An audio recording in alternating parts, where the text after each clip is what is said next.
अस्सलामु अलैकुम वरहमतुल्लाह। एक ज़ालिम और मुतकब्बिर बादशाह ने एक नबी को चैलेंज दिया और ये कहा कि अगर तुम मेरा चैलेंज एक्सेप्ट करोगे और जीत जाओगे तो मैं ये मान लूँगा कि तुम खुदा के सच्चे नबी हो। और उसका चैलेंज ये था कि उसने बहुत से जादूगरों को जमा किया था और उन लोगों ने जादू ये दिखाया कि उन लोगों ने रस्सी फेंकी और वो रस्सी सांप बन गई और सबके सामने टहलने लगी। अल्लाह ताला ने उन नबी को हुक्म दिया कि तुम अपनी आसा को ज़मीन पर फेंको। उनके हाथ में एक आसा यानी लाठी थी। जब नबी ने अपनी आसा यानी लाठी ज़मीन पर फेंकी तो वो एक और बड़ा सा सांप बना और उस सांप ने तमाम जादूगरों के सांपों को निगल लिया, खा गया।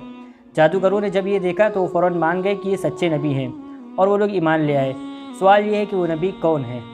ऑप्शन है ए हज़रत ईसा अलैहिस्सलाम, बी मूसा अलैहिस्सलाम, सी इब्राहीम अलैहिस्सलाम, डी सुलेमान अलैहिस्सलाम। कमेंट्स में जवाब दें और वीडियो को शेयर भी करें।